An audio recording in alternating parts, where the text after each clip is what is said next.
এখানেই চেন্নাই সুপার কিংসের আসল দোটানা। ধোনির জনপ্রিয়তা এতটাই বিশাল যে প্রতিটি ম্যাচ তার এক একটি বিদায় উৎসবে পরিণত হয়। গ্যালারিতে ধোনি ধোনি ধোনি, মাঠে তার এক ঝলকের জন্য হাজারো দর্শকের অপেক্ষা। এই আবেগ দল পরিচালনায় কার্যকর হলেও ভবিষ্যতের পরিকল্পনায় জটিলতা তৈরি করেছে। মহেন্দ্র সিং ধোনির লিগেসি কি চেন্নাই সুপার কিংসের জন্য হানিকর? তার জন্যই কি ভবিষ্যৎ পরিকল্পনা করতে পারছে না দলটা? আইপিএলের ইতিহাসে এমন কিছু নাম রয়েছে যাদের প্রভাব শুধু মাঠেই নয়, গোটা দলের পরিচয়ে ছাপ ফেলেছে। ধোনি নিঃসন্দেহে সেই বিরল নামগুলোর একটা।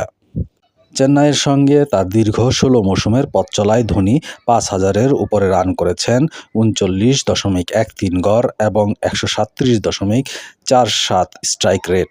শিরোপা জিতিয়েছেন ৫টা। কিন্তু প্রশ্ন ওঠা শুরু করেছে, ধোনি এই কিংবদন্তি সুলভ উপস্থিতি কি চেন্নাইয়ের ভবিষ্যতের পথে বাধা হয়ে দাঁড়াচ্ছে? ধোনির কেরিয়ারের সবচেয়ে সফল মৌসুমের দিকে তাকালেই বোঝা যায় তিনি কিভাবে দলে ব্যাটিং মেরুদণ্ড ছিলেন। ২০০৮ থেকে ২০১৩ সাল পর্যন্ত ধোনি সাধারণত ব্যাট করতেন ৪ নম্বরে, যেখানে তিনি গড়ে ১৯ বল খেলতেন। তখন তার স্ট্রাইক রেট ছিল ১৪০। এরপর ২০১৪ থেকে ২০১৯ সাল পর্যন্ত ধোনির ব্যাটিং পজিশন ছিল ৫-এ, যেখানে তার গড়ে ১৭ বল খেলতেন এবং স্ট্রাইক রেট ছিল প্রায় ১৩৫। তবে ২০২০ থেকে ২০২২ পর্যন্ত ধোনির পজিশন আরও নিচে নেমে আসে। ৬-এ ব্যাট করতেন তিনি, গড়ে বল খেলতেন ১৫টি, স্ট্রাইক রেট কমে দাঁড়ায় ১১৫টি। কিন্তু ২০২৩ সাল থেকে ২০২৪ সালের চিত্র পুরোপুরি বদলে যায়। তখন তিনি মূলত ৭ নম্বরে নামতেন, যেখানে গড়ে বল খেলতেন মাত্র ১১টি, তবে স্ট্রাইক রেট বেড়ে দাঁড়ায় ১৮২। ২০২৪ সালে সেটা গিয়ে ঠেকেছে ২২০, তার কেরিয়ারের সেরা।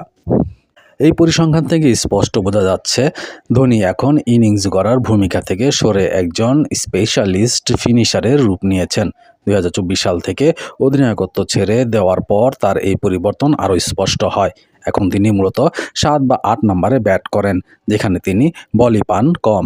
২০২৪ সালে ধোনি করেছিলেন মাত্র ১৬১ রান, তবে সেটি করেছিলেন ২২০-এর বেশি স্ট্রাইক রেটে। ধোনির এখন বয়স ৪৩, তার ভূমিকা কার্যত ক্যামিও পর্যন্ত সীমিত। প্রশ্ন হলো, সিএসকে কি এখনও তাকে কেন্দ্র করেই এন্ট্রিং ও দল গড়ার কৌশল তৈরি করবে, নাকি এই আবেগ কাটিয়ে নতুন প্রজন্মের প্লেয়ারদের জায়গা করে দেবে, যারা ভবিষ্যতে ধোনির উত্তরসূরি হতে পারবে? এদিকে একজন কিংবদন্তিকে সম্মান জানানো, অন্যদিকে দলের ভবিষ্যৎ নিশ্চিত করা, তার ভারসাম্য রক্ষার জন্যই এখন চেন্নাই সুপার কিংসের সবচেয়ে বড় চ্যালেঞ্জ। আর ধোনিকে যারা এতদিন ধরে অনুসরণ করেছেন তাদের সময়ও এসেছে বুঝে নেওয়ার, ধোনি নিজেই দল বদলে গেছেন। ভক্তদেরও সেই পরিবর্তনের সঙ্গে খাপ খাওয়াতে হবে, কারণ এক জায়গায় থেমে থাকলে দলের অগ্রগতি থেমে যেতে পারে, আর সেটা ধোনি হয়তো কখনোই চাইবেন না।